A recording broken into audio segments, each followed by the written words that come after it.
Hi guys, இன்றைக்கி நான் மண்பானையில் செய்ய போகிறேன். எண்ணெய் ஊற்றிட்டேன். அதில் வடகம், சீரகம், அப்புறம் வெந்தயம், கருவேப்பிலை இது எல்லாத்தையும் ஒன்றா போடுறோம். பொரிஞ்ச உடனே நல்லா பொரியட்டும். ஒரு செகண்டு பொரிஞ்சதும் நான் வெங்காயத்தை இப்படி பண்ணி வச்சுருக்கேன் பாருங்கள். இதை மாதிரி ஒரு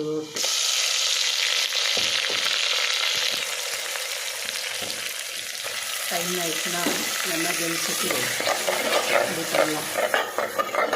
வெங்காயத்தை நல்லா இடித்த மாதிரி போட்டு வதக்கிக்கிறோம். நல்லா வாசமாக இருக்கும். தக்காளி ஒரு 3 தக்காளி இதேமாதிரி மிக்சியில் ஓட்டி எடுத்துக்கிட்டேன். அதை அப்படியே வதங்கிச்சு. நல்லா இந்த வெங்காயம் வதங்கிச்சுல, அதோட நல்லா கொஞ்சம் மிக்ஸ் பண்ணுற மாதிரி இதுவும் கொஞ்சம் வதங்கணும்.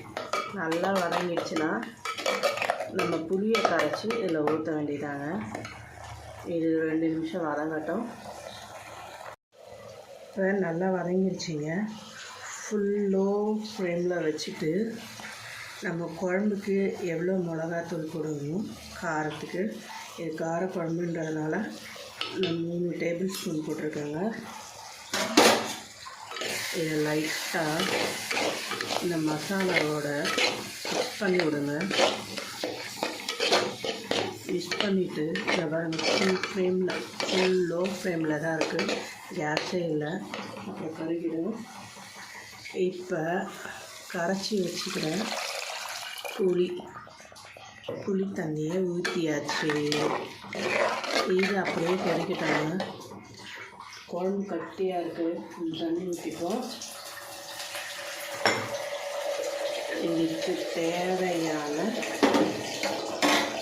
சால்ட்டு, கல்லுப்பே போடுங்க. சால்ட்டுக்கு போடாதீங்க, கல்லுப்பே போடுங்க. இப்போ வாட்டர் போதும்.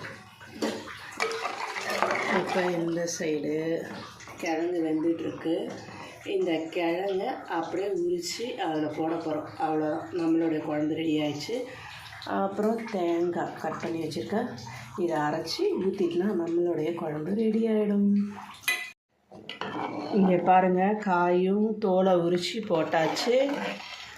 அப்புறம் தேங்காவை அரைச்சி ஊற்றிட்டாங்க. அவ்வளோதான், நம்மளுடைய காரக்குழம்பு கொதி வரட்டும். கொதி வந்த பிறகு சூப்பராக இருக்குங்க. அப்படியே ஸ்டவ் ஆஃப் பண்ணி நம்ம ரைஸோடு சாப்பிட்டோன்னா டேஸ்ட்டு சூப்பராக இருக்கும். நீங்களும் ட்ரை பண்ணி பார்த்துட்டு சொல்லுங்கள். பாய்.